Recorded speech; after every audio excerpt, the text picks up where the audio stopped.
Oklahoma is the land of second, third, and last chances. Who were the people that made it so? We'll trace the golden threads they've woven through Oklahoma history. The Red River Institute and Atwoods present Oklahoma Gold.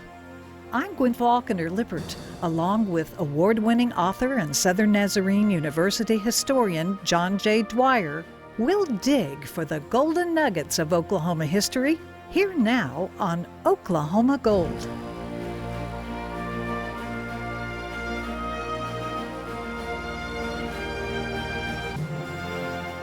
The greatest land run in history. John J. Dwyer, tell me a story. Gwin, most of us, even here in Oklahoma, land of the land runs, where we've heard of what we usually think of as the land run. Well, did you know that there were actually multiple land runs in Oklahoma? That's a surprise to most of us. I'm sure they taught that to me in my ninth grade Oklahoma history class. I probably wasn't paying attention. I'm sure it was my fault, not the teachers. But it was later in life before I realized that there were multiple land runs. Of course, this was the way in which the United States government, and I would say now after about 20 years of study, specifically on Oklahoma history, was a far from perfect, but I would suggest well-intentioned way of allowing, in our case, Oklahoma, 70,000 square miles of land to be shared with many more people than were on it. Of course, it remains and will always remain a controversial deal that the tribes that were forced away from their previous homelands to come here then were divested of that with allotments and reservations and so forth. But I think it's also important to remember that at the time of the land runs, 70,000 square miles of land were populated with about 80,000 people. That's a little bit over one person per square mile. By comparison, the state of New York at the time was only two-thirds the size of Oklahoma, had nearly 5 million people. So immigrants were pouring into America from across the world by the millions. The government was trying to balance its commitments to the natives with allowing millions of people to find homeland and build the country across from sea to shining sea. As I said, it was an imperfect solution, a controversial one, but also, as we see now, the state of Oklahoma was built and has largely grown because of the land runs and the people that were able to come in. For instance, you went from that 80 to 85,000 people. Within 20 years, there were nearly 2 million people in Oklahoma. It's one of the greatest population expansions in American history. Well, a big way that was accomplished was with the land runs, where the lands where there were still tribal peoples on those, they were paid for their lands. They were given land allotments for themselves in various ways, and then the lands were opened up for all comers initially through multiple land runs to hook up the team, to saddle up the horse, and to get out there and ride for it. That's why you've heard me say before that Oklahoma began as a land of a bunch of tough, poor people. So it was an uphill battle for us in a lot of ways from the start. We didn't have all the rich aristocrats that came here. This was tough land. It was land you had to go out and ride and sometimes fight for. You had to hold on to it through fights, through the weather conditions that we all, even in this modern time, know are not matched probably by anywhere on earth. You have the coldest, most bitter blizzard weather. You have the hottest temperatures. You have the most powerful tornadoes in recorded history. So that's what faced these people that set out. There was initially the land run in 1889, the unassigned lands, which was where you and I are now, Oklahoma City, kind of the central part of the state. Towns like Norman, Stillwater, Kingfisher, Guthrie, later ones like Edmond, Mustang, and more. Then you had runs in 1891 and 92 and 95 before they were so wild and crazy. You had those pesky lawbreakers, the Sooners, that would come in. I know our OSU fans like to pick on us. They say, some things never change. You guys are still winning unfairly or whatever. But the Sooners back then were those, of course, that went in and got land before the shotgun went off. But it did get so crazy that The later land openings, late 1890s, early 1900s, were lotteries. They were names would be drawn out of a hopper and so forth. But of course, I left out a minute ago the biggest of all, the big boy, the big daddy of world land runs, 1893, the Cherokee Outlet Run across northern Oklahoma, towns we know now like Enid, Ponca City, Woodward, Blackwell, Wacomas, where I live now. Those were towns that emanated from this great sweeping run that had over 100,000 people came in from Kansas, from Texas. They rode in on trains from the east, from different directions. It was just an incredible event, and you had people riding bicycles. You had people with their mule teams. You had people, one of the previous land runs, the Cheyenne-Arapahoe run, that was the year before 1892, 3.5 million acres of western Oklahoma, in that case, much of which was not actually even claimed. You had a couple of very creative folks sailed out over the Cheyenne-Arapahoe country and claimed their territory, landing from a hot air balloon. A hot air balloon? A hot air balloon, yeah. I got stuck on riding a bicycle across the prairie. I can't imagine a hot air balloon. Well, I guess that's probably a good place to do it. Western Oklahoma, it would blow you pretty far out there. But to kind of bring this a little closer to home for some folks, this event, if you've ever seen the movie Far and Away, Tom Cruise and Nicole Kidman kind of in their heyday as a couple and as actor and actress. Ron Howard, a great Oklahoma luminary from my hometown. He was born in Duncan.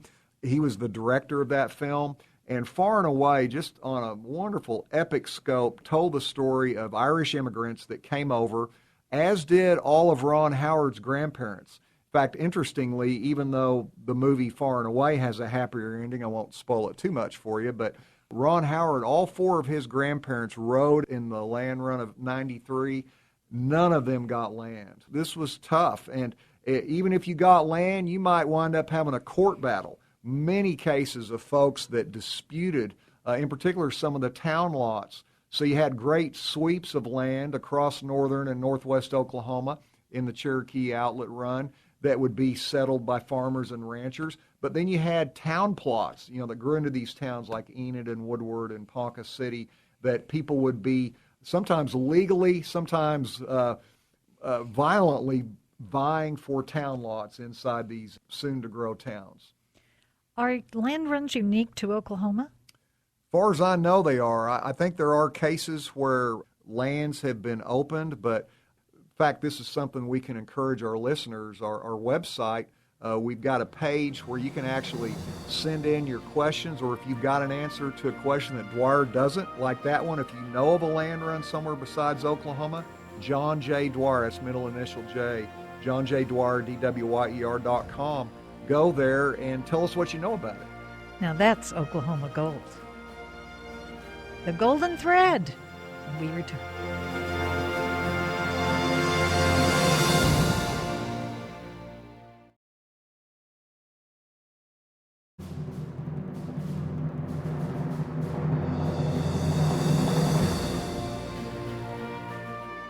The Cherokee Outlet Land Run of 1893 is Oklahoma gold. John J. Dwyer, historian and author. What is the golden thread that stitches the past to Oklahoma's present?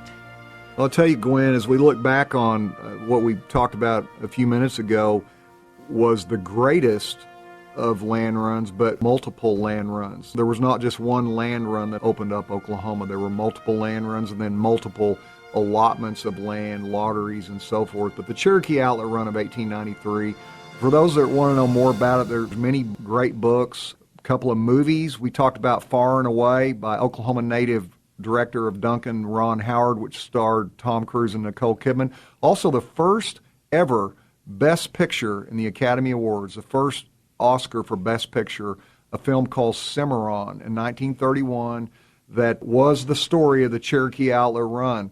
It was remade in 1960 with an actor, Glenn Ford, many of us remember.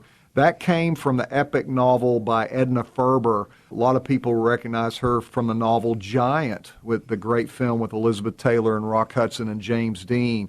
Well, Giant was kind of, in a lot of ways, the origin story and the the heart story of Texas, unvarnished, all the bark off. And that's what Edna Ferber wrote in Cimarron, was the origin story in many ways, at least of modern Oklahoma. So what a lot of folks, in fact, most of us don't realize, is that not only was this a tough enough thing to do, you had to come from somewhere where you didn't have much money. Most of the people that the pioneers were involved in these land runs were coming here because it had something they couldn't get anywhere else, free land.